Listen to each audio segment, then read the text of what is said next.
Hey fam, it's your girl, Amber Wynn, Philanthrepreneur. In today's session, we're going to dive deep into the funder ready budget. Not just your average budget, but a funder ready budget because it makes a difference. If you are struggling to fund your nonprofit, if you are self-funding your nonprofit, if you can't figure why, even though your programs are amazing, you can't get your grants approved, it could be your budget. Come inside with me and Kimberly and learn exactly what it is that a funder's looking for when they're looking at your budget.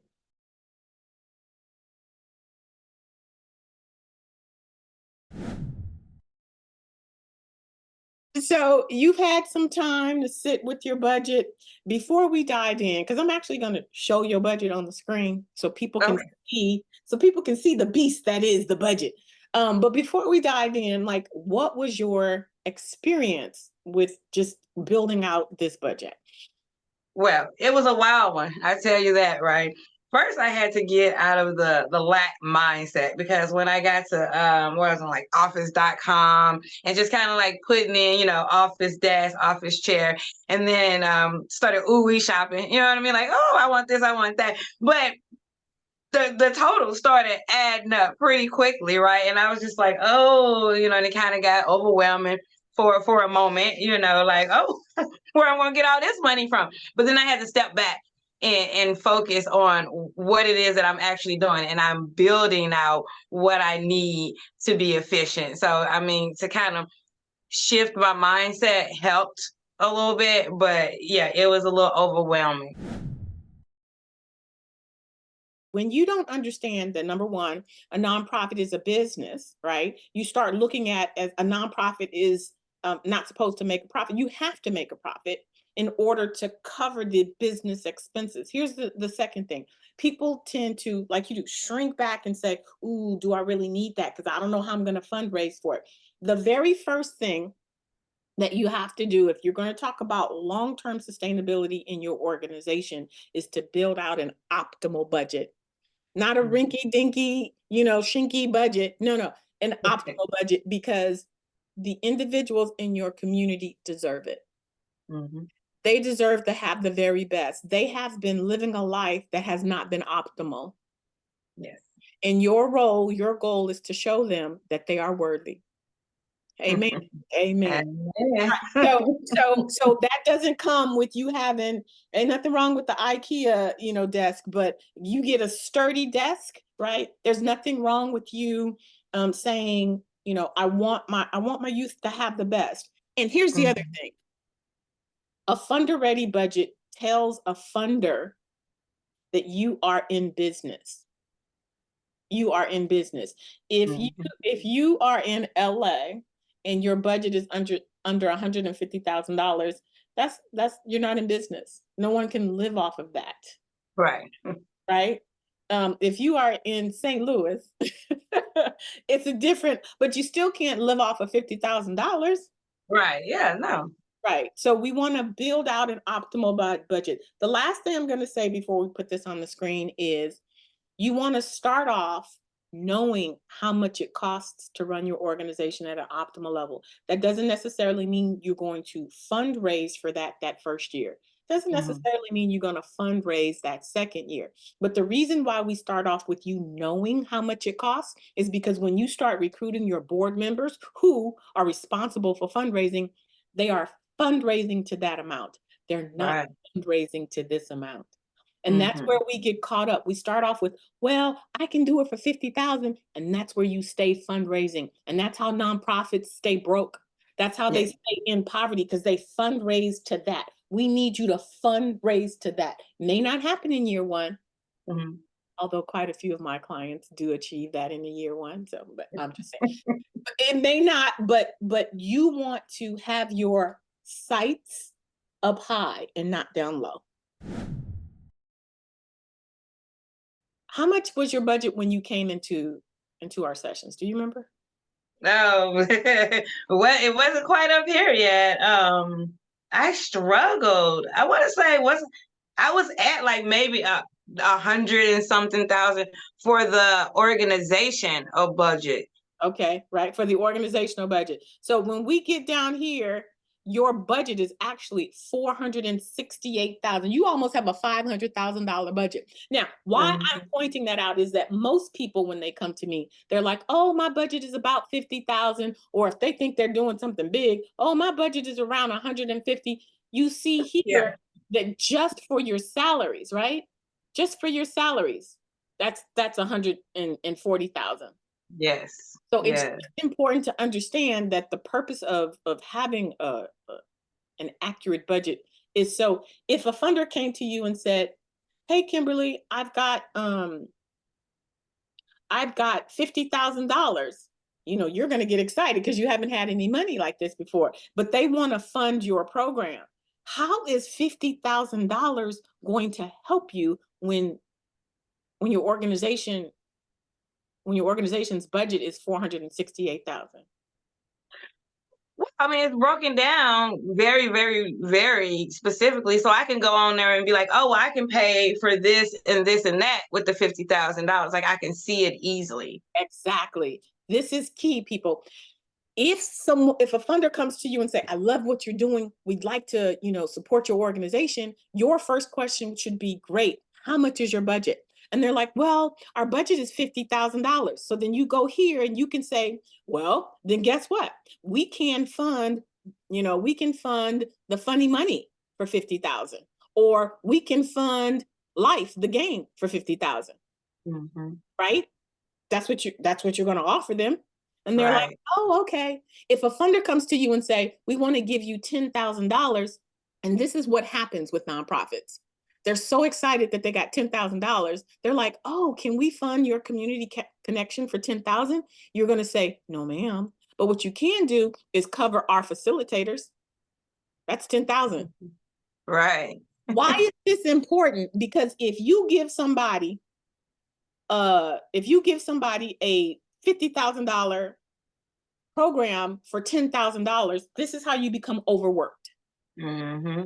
This is how you perpetuate that cycle of poverty in nonprofits. They give you $10,000, but they're going to get $27,200 worth of work. Hmm.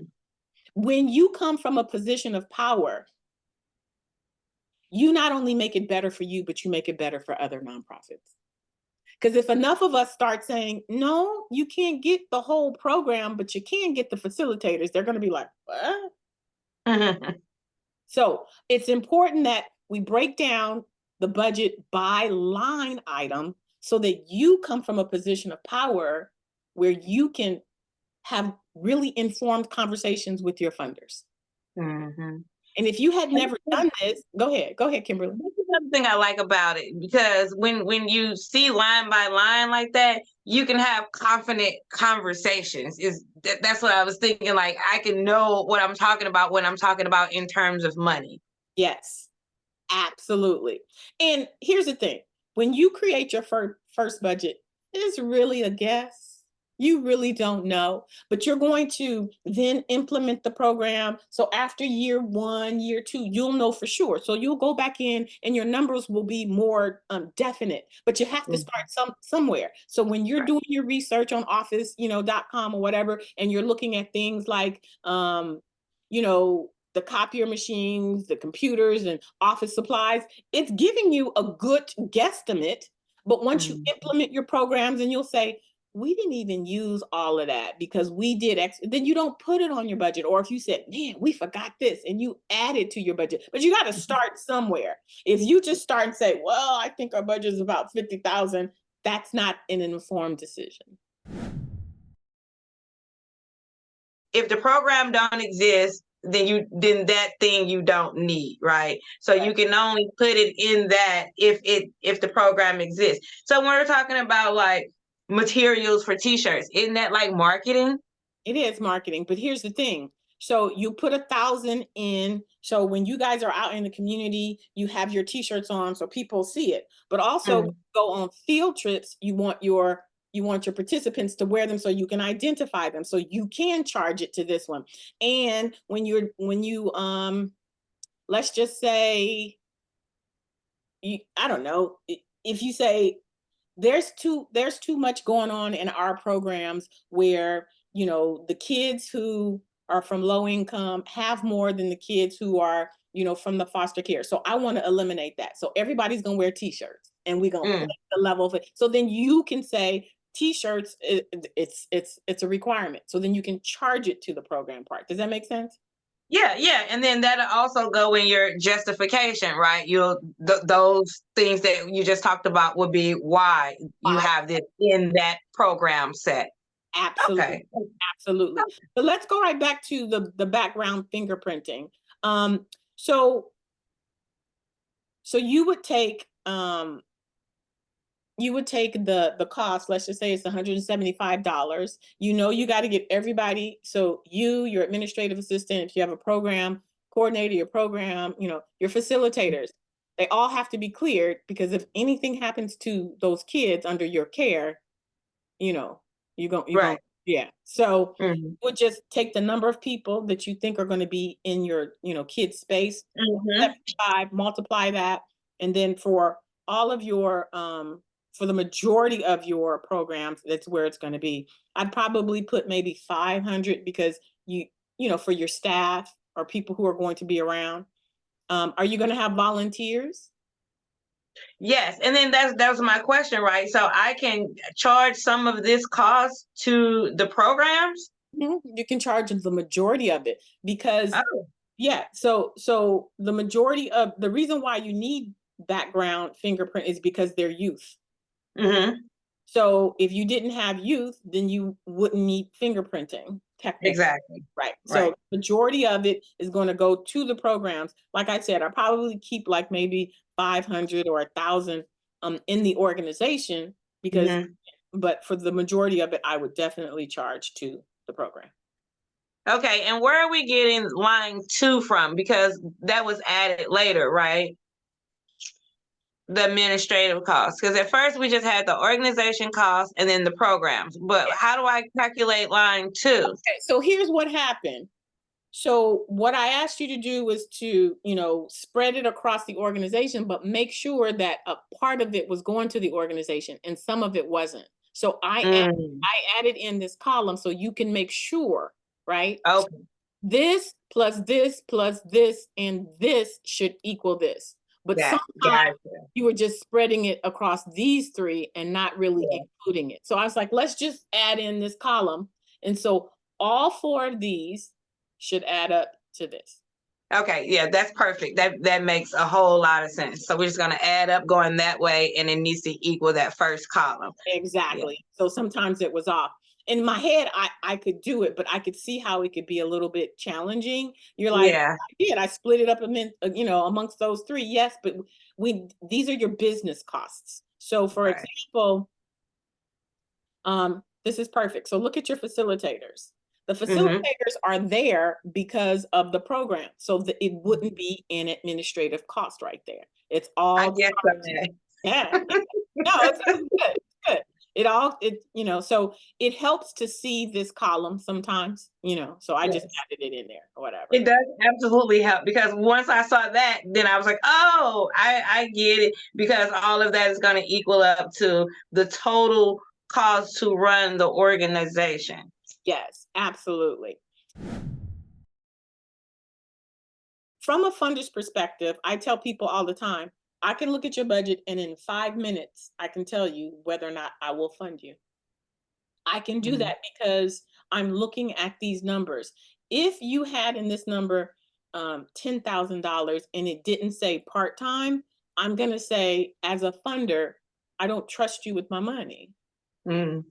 Now, people would argue back and say, well, wouldn't a funder be excited to see that, the majority of the money is going to the program? And this is what I say to that. I am writing you a check for $250,000. Do I want somebody who can be accountable for that money? I do. So if you are an executive director that's accepting a salary of $32,000 or $15,000, what are the things am I thinking? I'm You thinking, don't know what you're doing. there you go. You don't know what you're doing, because a business person is going to be paid for that knowledge, right? Mhm. I'm Yeah, saying they're going to know their worth. right. Either you don't know what you're doing, you young and you right out of college, because I made that mistake. You're excited to take it on, right? Mhm. Or, at the end of the day, it's like something else is going on. Maybe you're only there part-time. But if you're only there part-time, I can't give you $250,000. I can give you 10,000. Right, because you part-timely running it, you know? That part. So Mhm. I can look. So if an organization, if you said, one of the things that I want to do is to make sure that, the people in our community have resources. I'm a progressive organization. The first thing I'm going to look and see is, are you progressive? Because if you don't give your people medical and dental, that's not progressive to me. Right.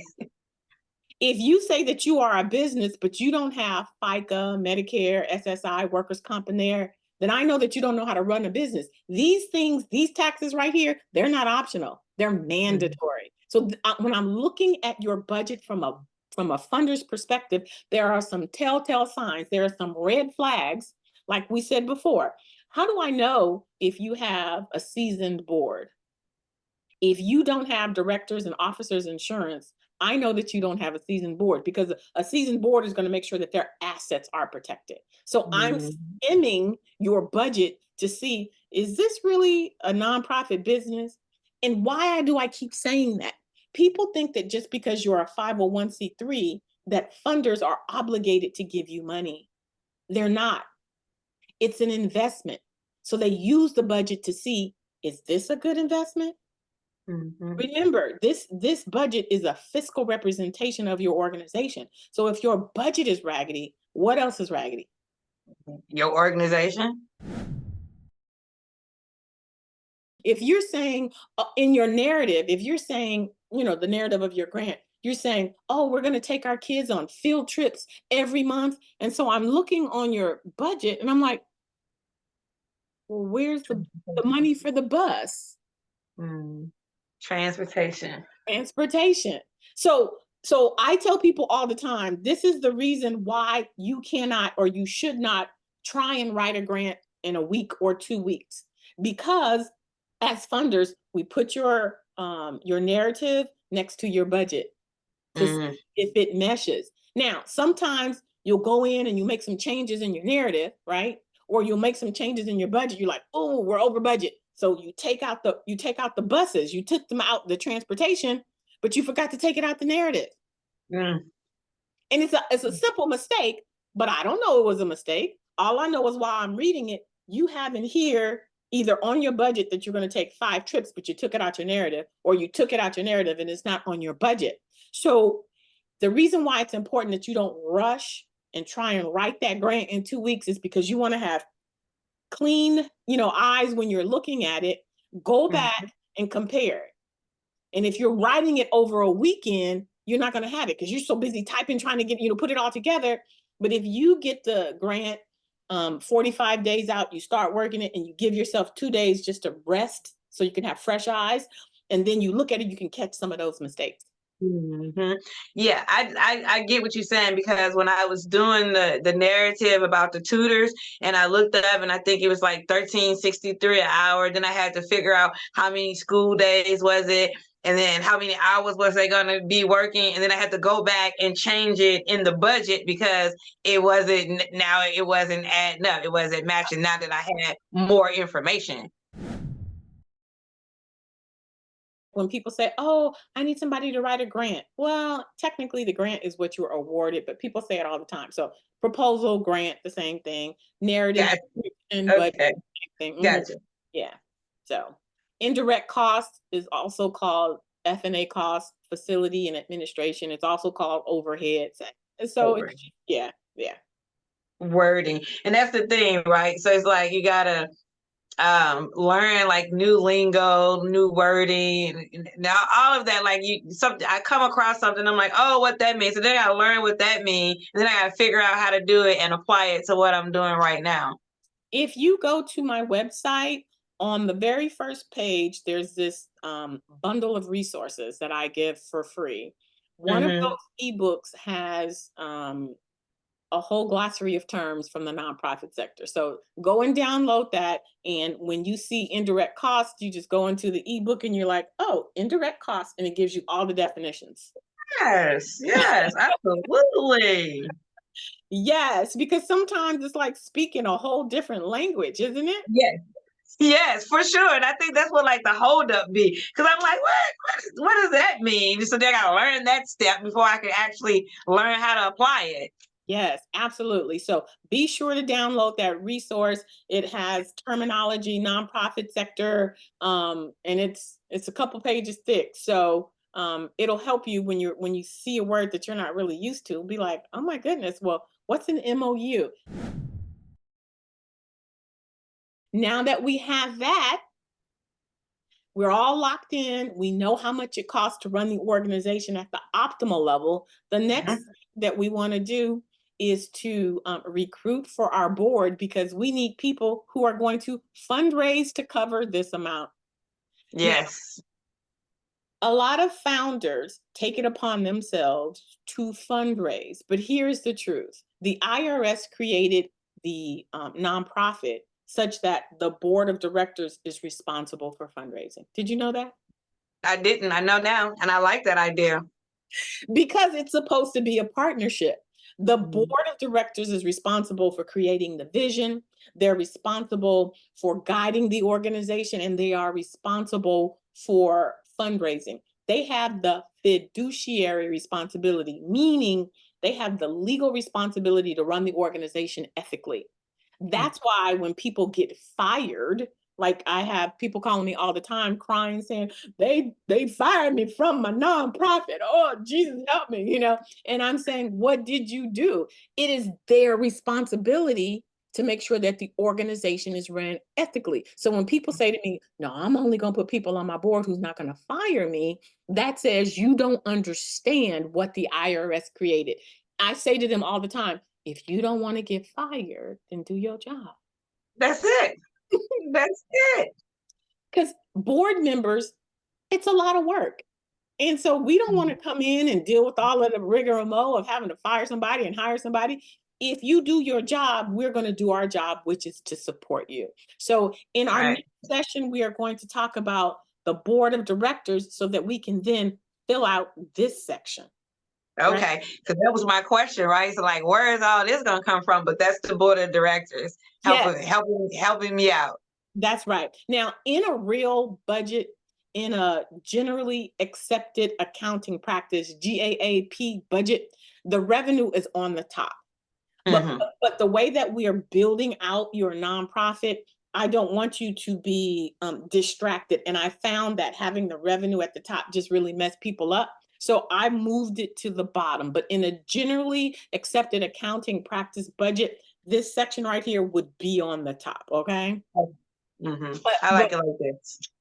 I have a method to my madness. So in the next I section, see you. we're going to talk about how are we going to cover this really huge expense, and we're Mhm. going to talk about how executive directors can get to a six-figure salary. Would you like to have a six-figure salary running your Yes, nonprofit? ma'am. There is Yes, a ma'am. formula for getting there, and I am going to share it with you on our next session. All right, Kimberly?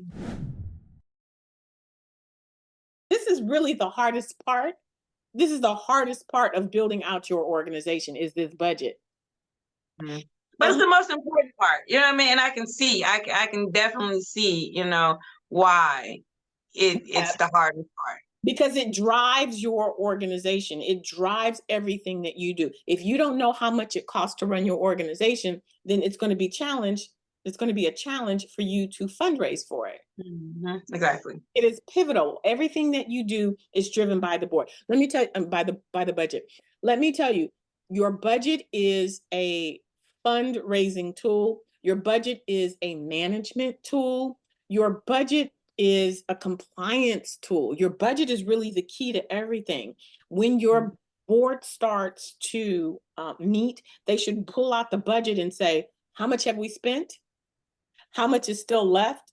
And how much is left to spend, right? Right. If you Yeah. look at your budget and you know your payroll is $3,000 a month, but you only have $30,000, but you still have a whole year left, that's helping you to say, oh my goodness, we're going to run out of, payroll by September, Right.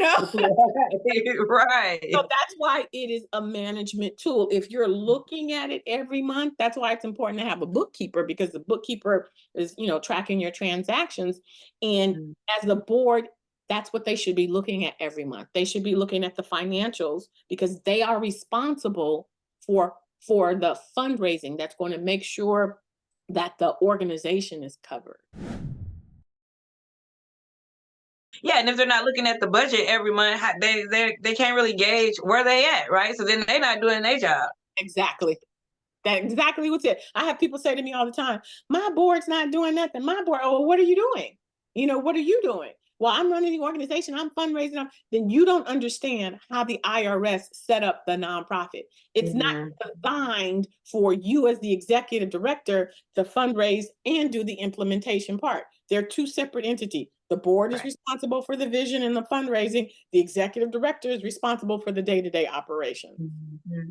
And when you Yeah. understand that, you stay in your role and you stay in your role, and together you function, right? Yes. Yes. Yes. But what happens is when founders don't understand that that's not their job, then they take it on. And then remember, they started off, their board with their friends and their family, so they didn't know.